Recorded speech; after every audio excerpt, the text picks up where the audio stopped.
बिस्मिल्लाहिर्रहमानिर्रहीम। दोस्तों की हाल है। मैं तुहाडा भाई नबील अलफते बीज चैनल तो फिर हाज़र एक नवी वीडियो नाल। साडा मकसद तुहानूं ये हुंदा है कि असीं नवीं वीडियो तुहानूं इसलिए पहुँचाने तुहाडे तक कि ताकि सारे किसान भाई उहदे तो फ़ायदा हासिल कर लैण। तो जे साडियां वीडियो तुहानूं अच्छियां लगदियां तो फिर उन्होंने लाइक तो शेयर भी करा करो तो सबसक्राइब भी करा करो। अज असीं एक खट्टी दे हवाले नाल खट्टी जिहड़ी सिट्रस की पनीरी अगर कह लो तो वह किवें तैयार हुंदी है। साडे एक भाई ने उन्होंने नाल असीं मिलने आ तो उन्होंने असीं पुछने आ भी तुसीं किवें तैयार करदे जे। उन्होंने अस्सलाम वालेकुम जी। भाईजान की हाल है? अल्लाह का शुक्र है। की नाम तुहाडा जनाब? मेरा नाम जी मोहम्मद रमज़ान। मोहम्मद रमज़ान। फिर इवें आ भी गल तुसीं ज़्यादा दसनी इसलिए मैक तुहानूं दे दिंदे लो जी भाजी। अच्छा भाईजान असीं तुहाडा थोड़ा कीमती टाइम लिया है, मेहरबानी तुहाडी। तुसीं सानूं एक तां दे पिंड दा तारफ करा दो। मेरा नाम जी मोहम्मद रमज़ान है। निज़ामपुरा चक नंबर 2 तहसील चूनिया ज़िला कसूर दे मैं रहने वाला। अच्छा, पंजाब पाकिस्तान। हाँ जी माशाअल्लाह।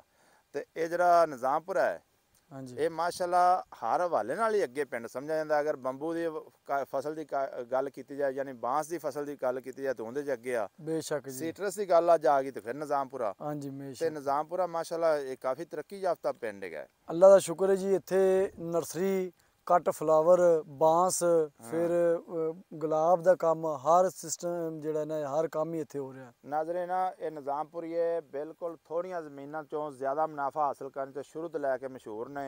अंग्रेज़ दौर तो लैके ये पिंड माशाअल्लाह बड़ी तरक्की की है। तो अज साडे भाई भी सानूं निज़ामपुरे ते मिल गए ने। असीं इन्हां नूं पुछने भी ये सीट्रस की पनीरी किस तरह तैयार करदे ने। तरशावा फलों की पनीरी के हवाले नाल अज असीं इन्हां नाल गल करांगे। यह पनीरी पहले कैमरामैन विखावे जिहड़ी इन्हां तैयार की हुई।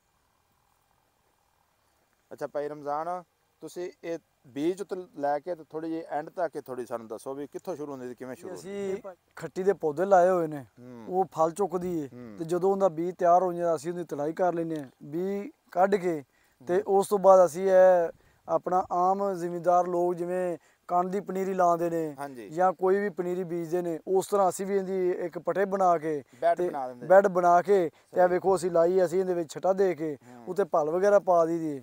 ਤੇ ਆਮ ਜਿਵੇਂ ਕਣ ਲਾ ਲਓ, ਮਿਰਚਾਂ ਦੀ ਪਨੀਰੀ ਬੀਜ ਲਓ, ਟਮਾਟਰਾਂ ਦੀ ਪਨੀਰੀ ਬੀਜ ਲਓ, ਕੋਈ ਵੀ ਪਨੀਰੀ ਤਰ੍ਹਾਂ ਹੀ ਇਹ ਐਡਾ ਕੋਈ ਮੁਸ਼ਕਲ ਕੰਮ ਨਹੀਂ ਹੈਗਾ। ਉਵੇਂ ਸਾਡੇ ਬੈੱਡਾਂ ਦੇ ਵਿੱਚ ਤਿਆਰ ਹੋ ਜਾਂਦੀ। ਇਹਦੇ ਜਿਹੜੇ ਬੀਜ ਨੂੰ ਹੈ ਇਹ ਲਾਈਨਾਂ 'ਚ ਕਾਸ਼ਤ ਕੀਤਾ ਹੋਇਆ ਨਹੀਂ ਜੀ ਨਹੀਂ, ਉਵੇਂ ਛੱਟਾ ਦਿੱਤਾ ਆ ਆਮ ਹੀ। ਅੱਛਾ, ਵੈਸੇ ਅਗਰ ਤੁਸੀਂ ਇਹਨੂੰ ਥੋੜੀ ਮਿਹਨਤ ਜ਼ਿਆਦਾ ਕਰ ਲਓ, ਥੋੜੀ ਲਾਈਨਾਂ 'ਚ ਕਾਸ਼ਤ ਕਰ ਲਓ ਤਾਂ ਜ਼ਿਆਦਾ ਅੱਛਾ ਨਹੀਂ। ਉਹ ਅਸੀਂ ਜਿਹੜੇ ਨਾ ਇਹ ਅਸੀਂ ਸ਼ਿਫਟ ਕਰਨੇ ਆ ਪਨੀਰੀ ਇੱਥੇ ਚੁੱਕ ਕੇ ਅਸੀਂ ਅਗਲੀ ਜ਼ਮੀਨ 'ਚ ਸ਼ਿਫਟ ਕਰਨੇ ਆ। ਜਿਹੜੇ ਅਸੀਂ ਲਾਈਨਾਂ ਦੇ ਵਿੱਚ ਲਾਣੇ ਆ ਉਹ ਅਸੀਂ ਪੌਦਾ ਉੱਥੇ ਹੀ ਤਿਆਰ ਕਰ ਲੈਂਦੇ ਆ। ਸਹੀ, ਠੀਕ ਹੋ ਗਿਆ। ਤੇ ਜਿਹੜਾ ਪੌਦਾ ਉੱਥੇ ਤਿਆਰ ਹੁੰਦਾ ਹੈ ਉਹਦੀ ਜ਼ਰਾ ਜੜ ਥੱਲੇ ਜ਼ਮੀਨ 'ਚ ਨਹੀਂ ਬਣਾਦੀ। ਤੇ ਜਿਹੜੀ ਅਸੀਂ ਸ਼ਿਫਟ ਕਰਾਂਗੇ ਅੱਗੇ ਇਹਨੇ ਸਾਈਡ ਤੋਂ ਆਪਣਾ ਜਾਲਾ ਬਣਾਉਣਾ, ਸਾਈਡ ਤੋਂ ਜੜ੍ਹਾਂ ਜ਼ਿਆਦਾ ਕੱਢੇ ਦੀ ਤੇ ਜ਼ਿਮੀਂਦਾਰ ਕਿਸੇ ਪੌਦਾ ਜੋ ਬਾਗ ਲਗਾਉਂਦੇ ਨੇ ਉਹਦਾ ਨੁਕਸਾਨ ਨਹੀਂ ਹੁੰਦਾ। ਨੁਕਸਾਨ ਨਹੀਂ।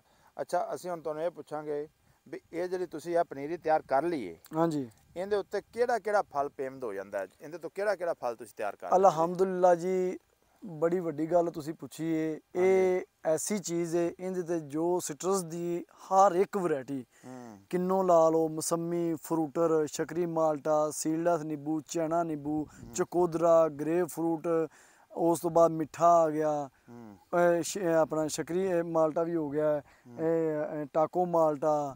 ਅੱਛਾ ਠੀਕ ਹੈ। ਲੈਮਨ ਕਿਸਮਾਂ ਵੀ ਇਹਦੇ ਤੇ ਪਿਉਂਦ? ਲੈਮਨ ਦੀ ਵੀ ਹਰ ਕਿਸਮ ਇਹਦੇ ਤੇ ਪਿਉਂਦ ਹੁੰਦੀ। ਮਸਲਨ ਵੀ ਸਿਟਰਸ ਦੇ ਵਿੱਚ ਜੋ ਚੀਜ਼ ਵੀ ਆਪਾਂ ਲੋਕ ਬਾਗ ਲਾਉਂਦੇ ਆ ਉਹ ਹਰ ਚੀਜ਼ ਪਹਿਲੇ ਇਹਦੇ ਤੇ ਪਿਉਂਦ ਹੁੰਦੀ ਹੈ, ਫਿਰ ਅੱਗੇ ਸ਼ਿਫਟ ਹੁੰਦੀ ਹੈ। ਯਾਨੀ ਟੈਂਗਰੀ ਮਾਲਟਾ, ਸ਼ਕਰੀ ਮਾਲਟਾ, ਹਾਂਜੀ, ਕਮਕਾਠ ਆ ਗਈ, ਟੈਂਗਰੀ ਮਾਲਟਾ, ਸੀਡਲੈਸ ਲੈਮਨ, ਹਾਂਜੀ ਸਾਰੇ ਇਹਦੇ ਤੇ ਹਾਂਜੀ ਹਰ ਚੀਜ਼ ਇਹਦੇ ਤੇ ਕਾਸ਼ਤ ਹੁੰਦੀ ਹੈ। ਜ਼ਬਰਦਸਤ ਜੀ, ਜ਼ਬਰਦਸਤ ਮਾਸ਼ਾਅੱਲਾ। ਇਹ ਇੱਕ ਐਵੇਂ ਸਮਝ ਲਓ ਵੀ ਜਨਰਲ ਪਨੀਰੀ ਹੈ। ਬੇਸ਼ੱਕ ਤੁਸੀਂ ਕੋਈ ਵੀ ਚੀਜ਼ ਤਿਆਰ ਕਰਨੀ ਤੇ ਪਨੀਰੀ ਆਏ ਲੱਗਣੀ। ਬੇਸ਼ੱਕ ਜੀ ਬੇਸ਼ੱਕ। ਇਹ ਸਿਟਰਸ ਫਲਾਂ ਵਿੱਚ ਜਿਹੜੀ ਵੀ ਚੀਜ਼ ਤਿਆਰ ਕਰਨੀ ਪਨੀਰੀ ਆਏ ਤਿਆਰ, ਇਹ ਪਨੀਰੀ ਲੱਗਣੀ ਹੈ ਪਹਿਲੇ ਜ਼ਮੀਨ ਦੇ ਵਿੱਚ। ਉਸ ਤੋਂ ਬਾਅਦ ਤੁਸੀਂ ਆਪਣੇ ਮਦਰ ਪਲਾਂਟ ਅਸੀਂ ਲਾਏ ਹੁੰਦੇ ਨੇ, ਜਿਵੇਂ ਸਾਡੇ ਉਹ ਪੌਦੇ ਖੜੇ ਨੇ ਅੱਗੇ, ਇਹ ਵੱਡੇ ਵੱਡੇ ਪੌਦੇ ਸਾਡੇ ਖੜੇ ਨੇ।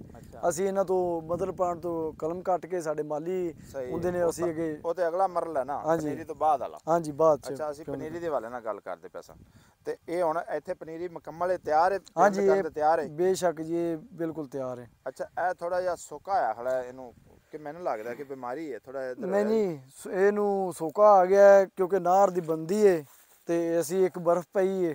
ਅੱਛਾ, ਸਰਦੀ ਦੀ ਕੋਰਾ ਪਿਆ ਹੈ ਤੇ ਉਹਦੀ ਵਜ੍ਹਾ ਨਾਲ ਥੋੜਾ ਜਿਹਾ ਨਾ ਥੱਲੇ ਵੇਖੋ ਨਾ ਜ਼ਮੀਨ ਚਿੱਟੀ ਹੋਈ ਪਈ ਹੈ। ਇਹ ਵੇਖੋ ਕੈਮਰਾ ਮੇਰੇ ਜ਼ਰਾ ਵੇਖੋ, ਇਹ ਜ਼ਮੀਨ ਚਿੱਟੀ ਹੋਈ ਪਈ ਹੈ ਤੇ ਅੱਛਾ, ਇਹਦੇ ਵੱਤਰ ਨਹੀਂ ਇਹ ਹੈ। ਤੁਹਾਡਾ ਨਹਿਰੀ ਇਲਾਕਾ ਹੈ, ਇੱਥੇ ਮੇਰੇ ਹਿਸਾਬ 'ਚ ਵੀ ਨਹਿਰ ਦੀ ਬੰਦੀ ਹੈ ਤੇ ਮੋਟਰਾਂ ਦਾ ਇਲਾਕਾ ਨਹੀਂ ਨਹੀਂ ਜੀ, ਸਾਡੇ ਟੂਬਲ ਦਾ ਇਲਾਕਾ ਨਹੀਂ, ਸਾਡਾ ਨਹਿਰ ਦਾ ਇਲਾਕਾ ਹੈ। ਬਰਲ ਸਾਡੀ ਜਿਹੜੀ ਨਹਿਰ ਹੈ ਉਹ ਬੰਦੀ ਤਕਰੀਬਨ ਆਂਦੇ ਮਹੀਨੇ ਦਾ ਹੈ, ਪਰ ਡੇਢ ਮਹੀਨਾ ਨਹੀਂ ਪਾਣੀ ਆਉਂਦਾ ਤੇ ਉਹਦੀ ਵਜ੍ਹਾ ਤੋਂ ਅਸੀਂ ਜ਼ਿਮੀਂਦਾਰ ਲੋਕ ਮੁਤਾਸਰ ਹੋਏ ਹਾਂ। ਸਹੀ ਸਹੀ। ਇਹ ਵੇਖੋ ਨਾ, ਸਾਡੇ ਹੁਣ ਸਿਟਰਸ ਦੇ ਪੌਦੇ ਖੜੇ ਨੇ ਤੇ ਉਹ ਸਾਰੀ ਥਲੇ ਜ਼ਮੀਨ ਖੁਸ਼ਕ ਹੋਈ ਪਈ, ਅਸੀਂ ਪੌਦਾ ਨਹੀਂ ਪੱਟ ਕੇ ਸੇਲ ਕਰ ਸਕਦੇ। ਸਹੀ ਸਹੀ। ਹਾਂਜੀ ਚਲੋ ਜੀ, ਬਹੁਤ ਬੜੀ ਮਿਹਰਬਾਨੀ ਜਨਾਬ ਤੁਹਾਡੀ, ਤੁਸੀਂ ਅੱਜ ਟਾਈਮ ਦਿੱਤਾ ਹੈ ਤੇ ਇਹ ਅਸੀਂ ਜਨਾਬ ਨਾਜ਼ਰੀਨ ਤੁਹਾਨੂੰ ਪਨੀਰੀ ਦੇ ਹਵਾਲੇ ਨਾਲ ਗੱਲ ਕੀਤੀ ਹੈ। ਇਹ ਤੁਸੀਂ ਅਗਰ ਕੋਈ ਵੀ ਬੰਦਾ ਸੀਟਰਸ ਦਾ ਬਾਗ ਲਾਉਣਾ ਚਾਹੁੰਦਾ ਹੈ, ਉਹਦੀ ਤਿਆਰ ਕਰਨਾ ਚਾਹੁੰਦਾ ਪਨੀਰੀ, ਤਾਂ ਉਹ ਇਸ ਤਰੀਕੇ ਨਾਲ, ਜਿਸ ਤਰੀਕੇ ਨਾਲ ਭਾਈ ਨੇ ਦੱਸੀ ਇਸ ਤਰੀਕੇ ਨਾਲ ਤੁਸੀਂ ਆਪਦੀ ਪਨੀਰੀ ਕਾਸ਼ਤ ਕਰਕੇ ਤੇ ਉਸ ਤੋਂ ਉੱਤੇ ਇਹਦੇ ਉੱਤੇ ਪੇਮੈਂਟਾਂ ਕਰ ਸਕਦੇ ਜੇ। ਕਿਸੇ ਵੀ ਚੀਜ਼ ਦੀ ਤੁਸੀਂ ਪੇਮੈਂਟ ਕਰਨੀ ਹੈ, ਭਾਈ ਨੇ ਦੱਸਿਆ ਸਾਰੇ ਫਰੂਟ ਦਾ ਨਾਂ ਲੈ ਕੇ, ਤੇ ਉਹਦੇ ਉੱਤੇ ਤੁਸੀਂ ਪੇਮੈਂਟ ਕਰਕੇ ਤੇ ਫਿਰ ਅੱਗੇ ਤੁਸੀਂ ਸੇਲ ਆਊਟ ਵੀ ਕਰ ਸਕਦੇ ਤੇ ਆਪਣੇ ਬਾਗ ਵੀ ਲਾ ਸਕਦੇ ਜੀ। ਬਹੁਤ ਬਹੁਤ ਸ਼ੁਕਰੀਆ ਜੀ।